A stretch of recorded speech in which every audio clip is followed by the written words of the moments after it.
Еврорадио.FM. Вітаю ўсіх слухачоў Еўрарадыё. Студыя для вас працуе Зміцер Лукашукі. Гэта сумесны стрым Еўрарадыё Е-прамовы. Як звычайна, нас можна і слухаць, і глядзець праз акаунты Еўрарадыё ў сацыяльных сетках Facebook, Аднакласнікі, ВКонтакте, на канале YouTube. 16 верасня у Мінску прайшоў чарговы форум прадпрымальнікаў, арганізаваны грамадскім аб'яднаннем «Перспектыва».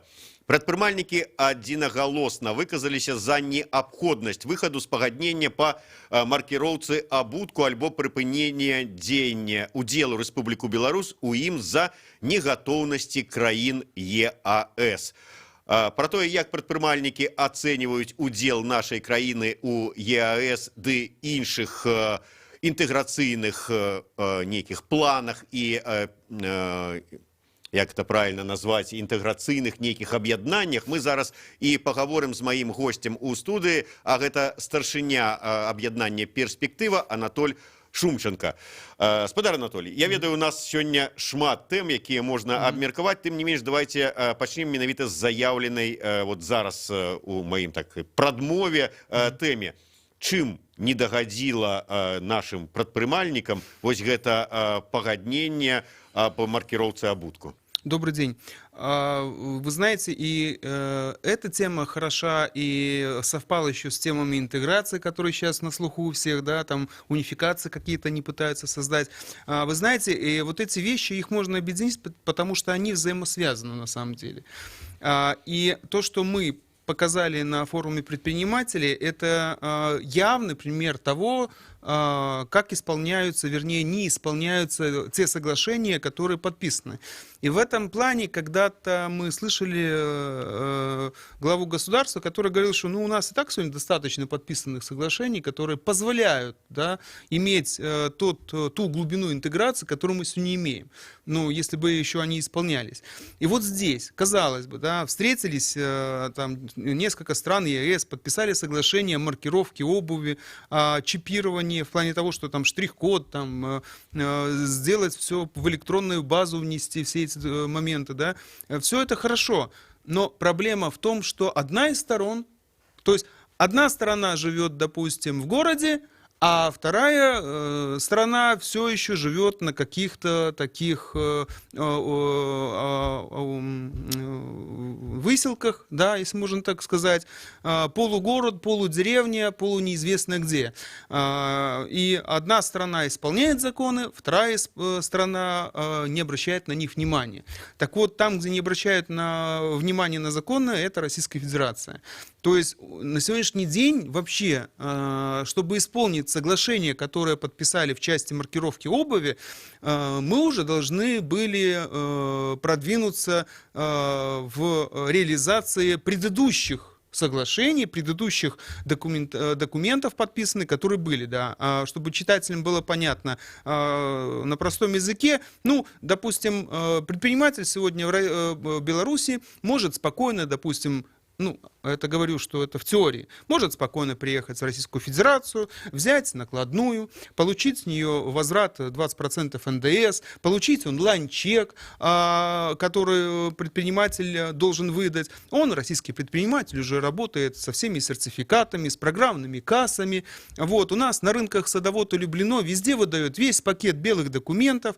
По требованию наших предпринимателей и контролирующих органов россияне сразу же по первому требованию выдают все необходимые документы, и все красиво, и тогда действительно можно говорить о неких уже следующем этапе соглашений, которые просто-напросто будут дошлифовывать уже начатые процессы. Но вопрос в том, что это не работает, этого нету.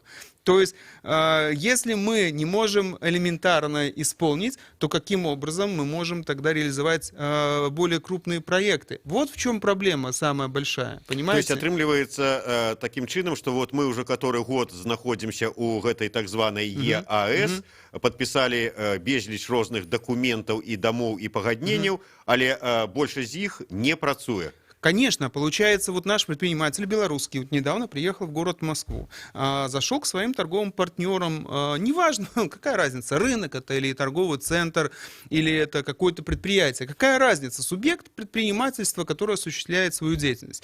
Вот он заходит и говорит: ребята, вот вы знаете, что вас вот согласно этому соглашению ожидает вот следующее нововведение, да, вы должны будете мне дать пакет документов, вывести товар из оборота, штрих-код иметь.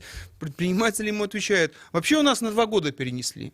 Ну, потом, на самом деле, это неправда. Потом предприниматели отвечают российские, что, ну, это нас не касается. Но когда они уже понимают, что, может, и коснется, они уже начинают отвечать. Ну, во-первых, нас предупредят, если будет проверка. Во-вторых, если что, мы на витрину выставим то, что сделаем по-белому, а все остальное у нас будет как было. Это в Москве. А хочу напомнить нашим слушателям, что когда-то была введена общая маркировка сертификации. Она называется ЯС, да, по-моему. Так вот, я уже рассказывал эту историю. Российские предприниматели в Вайбер-группе нашим белорусским пишут: ребята, пожалуйста, скажите, пришла проверка и спрашивают какое-то обозначение из 3 букв. Что это такое? То есть это было в этом, по-моему, году. Они до сих пор, уже прошло 4 года, а некоторые даже не знают, что такое ЯС среди предпринимателей России. Причем Российская Федерация — это же не только Москва. Это Владивосток, это Хабаровск, рядом Китай. И как они отвечают? Нам кушать хочется, мы здесь возим товар. Как мы возим? Это уже наши проблемы. И знаете, я еще хочу, Дмитрий, сказать, что вот я очень долго думал, у нас же есть общее таможенное пространство. Правильно? Ну, общие границы, общее пространство. А почему получается так, что наши предприниматели ездят в Россию, и у них товар получается дешевле, чем у нас? И мы сначала задали вопрос: может, там другая растаможка? Нет, одинаковая. А почему тогда так получается? Но ответ очевиден, потому что там очень много коррупционных схем, много схем контрабандного характера и так далее и тому подобное. И не решив вот эти основные вопросы, мы пытаемся замахнуться на такие глобальные проекты, которые вот сейчас вот мы наблюдаем даже в той же части обуви и так далее и тому подобное. Вот. То, что на бумаге хорошо, на деле совсем может быть по-другому. Ну да, тут, конечно, дзіўныя сітуацыі, чамусьці мы павінны рабіць растаможку аўтамабіляў з-за мяжы такую, якая патрэбна Расіі, якая мае свае вытворчасці, і таму как бы ім выгадней свае аўтамабілі прадаваць, чым будуць вазіць за мяжы. Але мы тут прычым, якія не маюць свае аўтамабілі. Нават калі гаварыць пра джылі, то яны чамусьці ў Расіі зборкі беларускай джылі каштуюць дзешавей у России, чым их продают тут, у Беларуси, белорусам. Да, и вы знаете, очень еще так сегодня часто звучит, даже где-то еще написали, что уровень интеграции будет больше, чем в странах Европейского Союза. Но мне вообще это смешно слушать. Знаете почему? Я отвечу. Вы знаете, для того, чтобы проводить интеграционные процессы по примеру Европейского Союза, нужно, мне кажется, научиться жить по принципам Европейского Союза. А мы все эти принципы хорошо знаем, правильно? Вот. Мне кажется, что сначала мы должны научиться жить по принципам цивилизованного рынка, прогрессивного рынка, да, и вообще всего общества, а потом уже идти по всему остальному. А так получается, мы вот хотим как бы прикрыться какими-то высокими словами, а по исполнительности, ну вот смотрите, сейчас там они вот говорят об унификации там налогового кодекса, да, это ж налогообложение, там порядок, система и так далее и тому подобное. Ну вот опять-таки исполнительная дисциплина предпринимателя белорусского на порядок выше, чем российского. Ну, понятно, россиян понять можно, если так это можно сказать. У них газ есть, нефть. Они могут вот не проверять их предпринимателей, там, закрывать глаза, там, не исполнять законы. Но наши ж власти, по их словам, как они нам объясняют, мы не можем этого делать, потому что у нас газа нет, нефти нет. Поэтому, как говорится, мне не нравится это слово, но вот так вот отстроили наш бизнес, что он платит, исполняет законы во много раз лучше, чем российский. Хорошо, как мы будем тогда дальше идти по унификации этому налогового законодательства, там этих кодексов, всего остального? Да, мы унифицируем, а исполняться как будет? Но вы представляете, вот мы примем общий этот свод законов, да, предприниматель наш будет, вот как сейчас получается, да, вот наш предприниматель, грубо говоря, все исполняет соглашение, а российский нет. У кого издержки выше? Конечно же, у нашего предпринимателя. И что получается? Конечно же, мы ездим туда за товаром, потому что там не платят, а мы платим. Что будет дальше? Дальше прибудут общие налогообложения, там какое-то общее, ну, если там они будут идти к этому, и будут к этому, по этому пути, и будет то же самое. Вот чему больше всего мы боимся. Отсутствие контроля. То есть на сегодняшний день мы маем так, вот есть у нас ЕАЭС, Да. есть нібыта агульныя там пэўныя законы, якія павінны выконваць і прадпрымальнікі беларускія, і прадпрымальнікі Совершенно расійскія. верно. Прадпрымальнікі беларускія выконваюць, Совершенно верно. прадпрымальнікі Не в расійскія... полной мере, недостаточном объеме, и можно сказать, что там просто закрывают на это глаза. Сыходзячы з гэтага, для беларускага бізнеса патрэбна гэты удзел нашай краіны у гэтым інтэграцыйным Ну, аб'яднанні? вы понимаете, это палка о двух концах или две стороны одной медали. Вообще любые союзные образования, ну, любые союзы экономик, да, ну, вообще открытые экономики — это вообще хорошо, да, чтобы можно было ездить, не платить там между странами там лишние налоги, лишние растаможки, использовать рынки друг друга, да, то есть в теории это плюс, конечно же, и, конечно же, нужно к этому стремиться. Но то, что в теории плюс, на практике мы получаем минус. Почему? Только цифры. С момента, когда в 2014 году из-за инициативы Российской Федерации по внедрению Евразийской экономической комиссии там, сертификатов, документов, да, всех этих, белорусским властям пришлось отменить указ предпринимателя о едином налоге, тот, который существовал на то время. То есть мы работали по единому налогу как под патенту. Вот белорусские власти отменили этот патент. Что произошло? Минус 31% ИП ушли с рынков.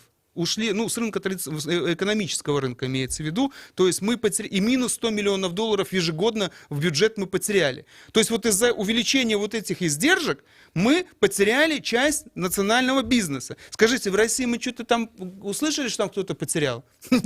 Никто, там как работают, так и работают. Вот вам маленький пример, пожалуйста, уже мы это видели.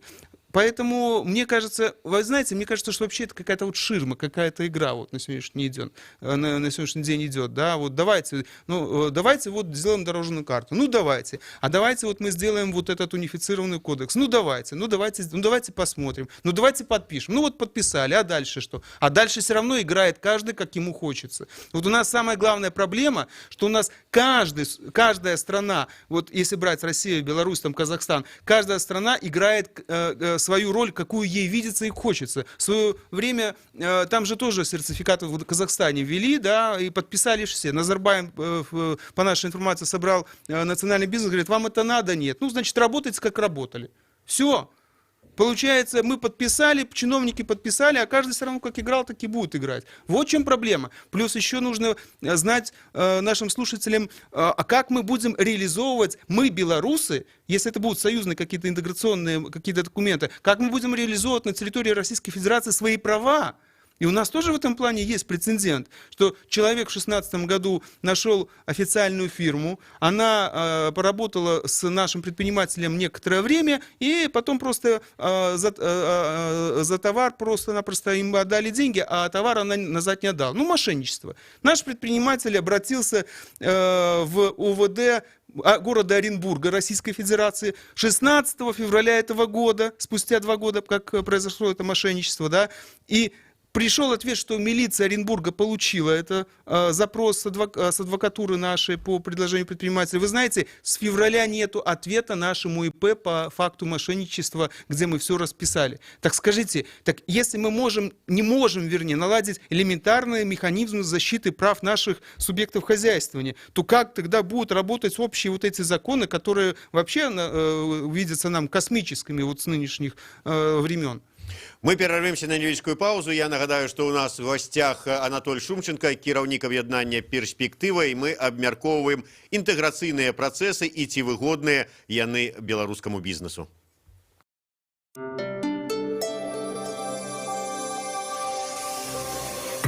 Єврорадіо. Новини – наша справа.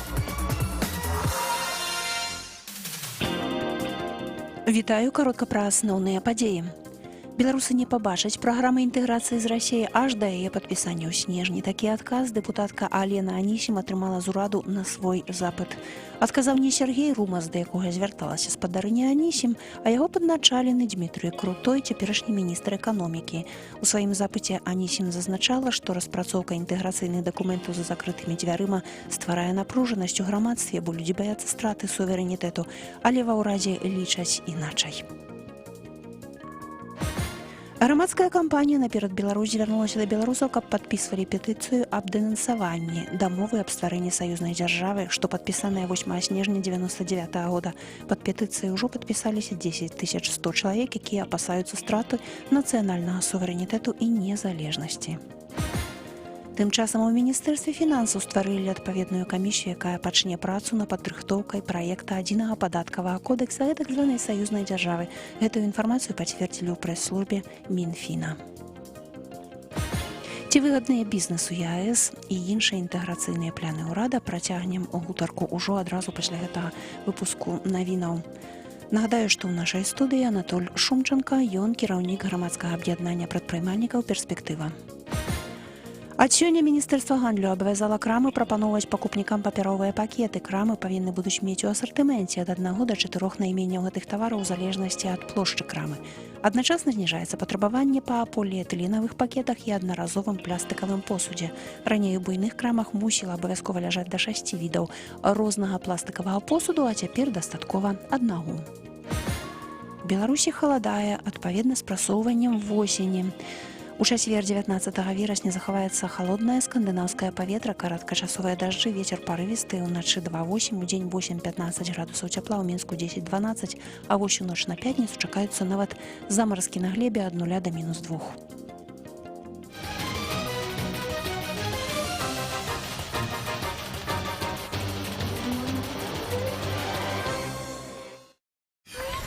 Еврорадио.FM. Вяртаемся ў студыю Еўрарадыё. Для вас працуе Зміцер Лукашук і з маім госцем, кіраўніком грамадскага аб'яднання «Перспектыва» Анатолем Шумченком.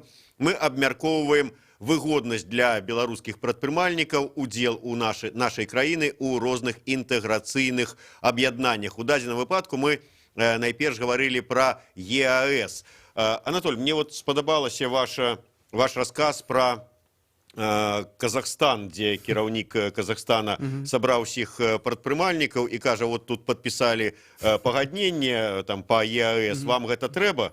Сказалі, не трэба. Ён кажа, тады працуем, як працуем, не будзем гэта выконваць. Расіяне, па вашых словах, таксама фактычна пераважнай большасці ўсе гэтыя пагадненні не выконваюць. Выконваюць толькі беларусы, атрымліваецца. І тады узнікае сітуацыя беларускаму бізнесу. Гэта трэба? Вот такое, вот як ёсць. Я гавару увогуле не пра інтэграцыйныя нейкія аб'яднанні ідэальныя, у якім усе роўныя, усе выконваюць, усе працуюць як трэба, а тое, што мы маем на сённяшні дзень. А как вы хотите, чтобы я ответил со стороны бизнеса по государственному или со стороны бизнеса, исходя из интересов предпринимателей? А мне подается, что оно одно с другим взаимосвязано. Понимаете, оно, конечно, связано, безусловно. Только вопрос как? Вот как нам сейчас говорят... Ну, будет добро бизнесу, и он будет платить вот больше податков, будет добро державе. Вот смотрите, какая логика чиновников сегодня, которые пришли на форум. Мы говорим, нам это соглашение не надо, потому что оно вредит национальному бизнесу из-за того, что сторона российская, она не готова и не будет она это выполнять в полном объеме. В каком-то будет, но в полном объеме и в достаточном. Чтобы человек приехал, как у нас предприниматели говорят, я должен приехать, сделать несколько движений, получить легальный товар и уехать. Да. Вот с этой точки зрения, конечно же, мы в неравных условиях. Но что чиновники дальше говорят? Они говорят, вы понимаете, мы же должны думать и о наших предприятиях.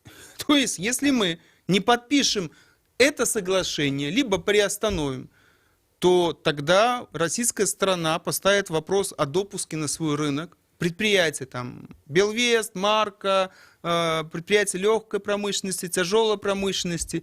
И мы же должны думать не только о вас, индивидуальных предпринимателей, и не только о вас, бизнесмены там средней и крупной руки. Мы должны думать и о нашей градообразующих предприятиях, которые сегодня работают на российский рынок. То есть вы понимаете, вот как вот получается, вот, ну, как это называется? Ну, шантаж. А как еще по-другому? И понимаете, в чем дело? И мне кажется, что это проигрышная позиция нашего руководства в том плане, что если вот мы дадим палец, нам по локоть откусят. Вот надо же это всегда помнить. Вот вы подпишите вот это соглашение. Ну, жертвуем индивидуальными предпринимателями. Почему мы жертвуем? Ну, сколько их там? 2%. А сколько у нас предприятий? О, у нас предприятий много. Все, тогда жертвуем. Нашим предприятиям нужен этот рынок. Вы же понимаете, господа наши руководители, ну, не наши там, а руководители, кто сегодня у руля власти стоят, вам сегодня скажут, дайте вот это, а завтра скажут, а давайте-ка вы пожертвуете другим, третьим, пятым. Нельзя поступаться даже самым малым, если это касается наших национальных интересов. Даже если это индивидуального предпринимательства там 1%, все равно нужно делать так, чтобы наши интересы были соблюдены в полной мере. Подписали соглашение? Окей, мы не против, но тогда ставьте условия. Мы должны иметь полномочия контроля исполнения российской стороной всех этих требований. Не секрет, что сегодня чиновники белорусские ездят по российским регионам и видят, что у них происходит. И я точно знаю, что они знают, что они не готовы. Они не готовы к этому соглашению в большей своей части. И надо сказать так, друзья мои, если вы сами не готовы, как мы будем требовать от нашего бизнеса? Поэтому давайте, либо вы подтягивайте свою дисциплину, либо давайте как-то это дело отложим. Но ни в коем случае нельзя на сегодня, я просто прошу, потому что это же столько людей, столько семей останутся без работы и просто уничтожат этот бизнес. Нельзя размениваться ни на йоту, ни на грамм. Национальные интересы прежде всего нашей страны. И это чиновникам нужно зарубить себе на носу. Ну, мне так кажется. Атрымліваецца, што от колькі гадоў ўжо існуе ЕАЭС, існуюць ўжо не першы год, дзейнічаюць розныя там пагадненні вот такога плану, про якое мы зараз гаворым. І колькі гадоў атрымліваецца, што расійскі бок найперш не гатовы гэтыя пагадненні выконваць. І ў той жа час расійскі бок нам прапановвае паглыбленне інтэграцыі, новыя пагадненні, нейкія новыя умовы супрацы. І што, мы ізноўку іх падпішам, мы будзем іх выконваць, а той бок по-ранейшаму будзе не готовы, вот, нават поглыбленные погоднения выконывать. Нет, так я поэтому и говорю, что когда Лукашенко говорит, что у нас и так достаточно сегодня соглашений, договоров, чтобы построить, ну, и открыть наши рынки, и работать хотя бы в тех рамках, которые есть, достаточно эффективно, я с ним соглашусь. У нас на сегодняшний день и так хватает вообще этих вещей. Ну и, конечно же, нам нужно думать о том, чтобы иметь доступ на этот рынок, на российский. И именно для этого и этот союз замышлялся. Я полностью согласен. Но нам нужно понимать, что если нам будут выкручивать руки, если нам нужно будет ради какого вот доступа 10 предприятий уничтожить часть бизнеса, не, ребята, извините, это не по-белорусски и не по-государственному. Нужно бороться за каждого субъекта хозяйствования, ну или сказать, за каждого нашего человека, чтобы ему было выгодно. На самом деле, правда-то на нашей стороне. Если ты, понимаете, в чем еще смысл? Вот та же электронная прослеживаемость и штрих-коды. На самом деле я разговаривал с предпринимателями, и они говорят, это вообще было бы, если бы оно исполнялось на самом деле с российской стороны, это бы упростило многие вопросы, это было просто. То есть ты приехал, у них все легально, взял легальный товар, не надо тебе накладные записать, ты просто в базу внес, раз, приехал, все, у тебя все чисто, все легально, ты работаешь, никому ничего не должен, ничего не боишься. Все. ты по-белому работаешь. И это было бы очень хорошо тогда, да, в этом плане. Но это как бы в теории, а в реальности это по-другому. Вот скажите мне, пожалуйста, а скажите, вот азиаты, которые сегодня торгуют, да, вот фурами завозят сюда, вот как они будут это соблюдать? Если мы в Беларуси не можем полностью проконтролировать процесс вот этой отчетности, да, и навести порядок хотя бы вот в сегменте вот этих вот ребят, которые заполонили наши города, а как мы будем тогда реагировать на более сложную систему электронной прослеживаемости? Так еще ж не надо забывать, понимаете, я вот только что сказал, что дай палец по локоть откусят. Ведь, понимаете, нам маркировку придумали, а следующий шаг будет маркировка молочной промышленности, допустим, например. Это какие издержки? Представьте, замаркировать штрих-кодом каждую пачку масла. Вы представляете, какие-то издержки? А русские россияне скажут, да мы то давайте вот это. В их рамках, в их просторах это ничего не стоит. И с их подходом. А для нас это стоит очень многого. И получается, понимаете, еще какое дело?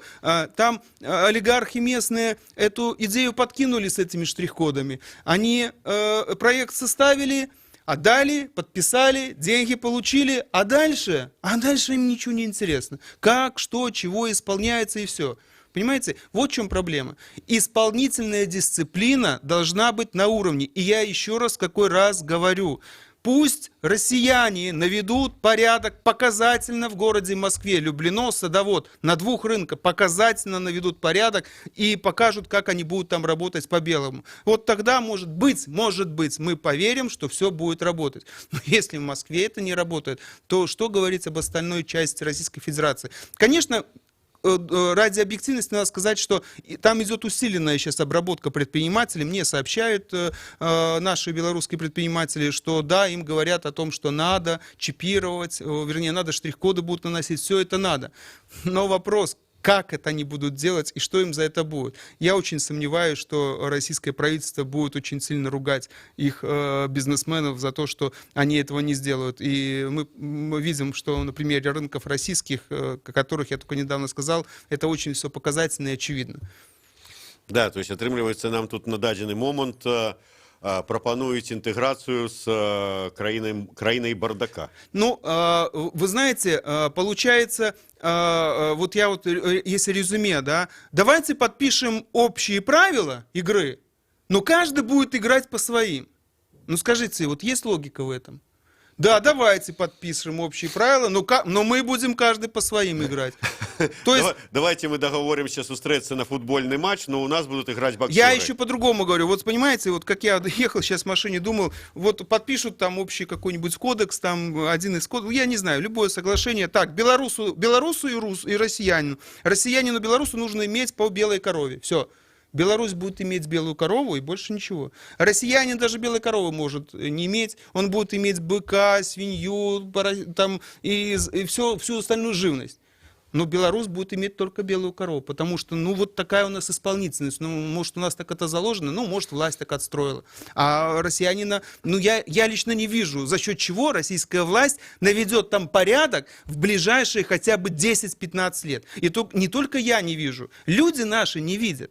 Ведь вы понимаете, если мы сегодня столкнулись с тем, что наши, вы понимаете, в чем еще дело, уважаемые слушатели, наши сертификационные службы госстандарта в очень большом количестве бракуют и не доверяют фактически сертификатам, выпущенным в обращением с Российской Федерацией. И они не доверяют этим сертификатам, бракуют, и, получается, запрещают нашим предпринимателям торговать этой продукцией. Ну так простите, скажите, а как тогда объединяться еще дальше глубже, если мы на элементарном уровне не можем это сделать? Вот как-то там, по-моему, кто-то недавно сказал, что давайте для начала роуминг отменим, да? Ну, что-нибудь простое. Так вот и мы говорим, давайте с простого чего-нибудь начнем. Но мне кажется, что все-таки здесь мы имеем дело с какой-то вот ширмой, завесой, да, благодаря которой кто-то хочет что-то куда-то, чему-то принудить, либо подтянуть или еще что-то. Поэтому я обращаюсь через Еврорадио и прошу руководство страны не отдавать и пяди своих национальных интересов, не поступаться и, боже упаси, не идти вот на это, это индивидуальных предпринимателей касается, а у нас 5 заводов, а их только тут 100 тысяч, да и фиг с ними. Главное, чтобы наши 5 заводов торговали на Россию. Нельзя, ни в коем случае, потому что завтра эти 5 заводов не смогут там торговать, потому что поставят им эти условия. Потому что цель российской экономики сегодня — замкнуть весь поток на себя и подчинить все, чтобы у них покупали, замкнуть в условиях нынешних санкционной политики в отношении их со стороны Запада. Но это мое понимание. Как других, я за других не отвечаю. Я погуля поставіў такую умову: дарогі ў сябе спачатку нармальныя зрабіць, а потом будем гаварыць пра нейкую інтэграцыю. На гэтым пакуль усё, я зразумеў пазіцыю. Іншае пытанне, я ведаю, што вот мы з вами сустракаліся мінулы раз некалькі тыдняў таму і гаварылі пра тое, што перспектыва накіравала зварот найперш сталічным уладам, каб яны разабраліся з нелегальным гандлем на вуліцах Мінска. Я, едучы з працы, часта сутыкаюся ў сваім раёне, калі невядомыя з коробкамі стаяць і гандлююць дынямі, вырашчанымі на сваіх дачных участках пад Мінскам. Что атрымалось? Ну вот сегодня было заседание в горосполкоме, и по инициативе «Перспективы» была создана рабочая группа, куда войдут специалисты, в том числе и «Перспектива». И эта рабочая группа займется выработкой решения эффективного для решения вопроса нелегальной торговли. А вопрос нелегальной торговли будет однозначно в столице решен, и я думаю, что по примере столицы последуют уже все регионы Беларуси. Потому что, как я сказал чиновникам, ваш президент требует равных условий и чтоб налоги все платили. Вы же не хотите, чтобы дошло до президента вашего, как я им говорю, что вот стоят, не платят налоги, и по Минску вот этот вот Шанхай стоит, извините за выражение. Да? Ну так давайте будем действовать, будем решать эти вопросы. Ну посмотрим, по крайней мере приложим все силы для того, чтобы навести вот в этом плане порядок, чтобы все работали в равных условиях на сегодняшний день. И по табакеркам вы тоже освещали эту тему. Все уже знают, какой ответ нам дали, что заботятся о нашем здоровье. Ну, это не равные условия, это не равенство. Это получилось так, что вот тот, у кого больше денег и кто сидит на совещаниях с руководством страны, ну вот тот получил какие-то преференции. А тот, кто вот не сидит, у кого меньше денег, у того преференций нет. Но это, конечно, несправедливо. Мне кажется, здесь надо еще разбираться, и все-таки справедливость должна быть восстановлена. Но это мы будем стараться тоже сделать. Я вернусь до сегодняшнего вот нарады, дзе вы прысутнічалі ў Мінгарвыканкаме наконт нелегальнага гандлю. Вот вы кажаце, вырашана было стварыць працоўную групу. Я таки ведаю жарт, ведаеце, знаешь, хочешь заболтать проблему, ствары рабочую группу. Ну, если там нет перспективы, я не отвечаю. Может быть, и ваше утверждение имеет смысл, но если будем там мы, поверьте мне, что мы добьемся той цели, которую мы себе поставили.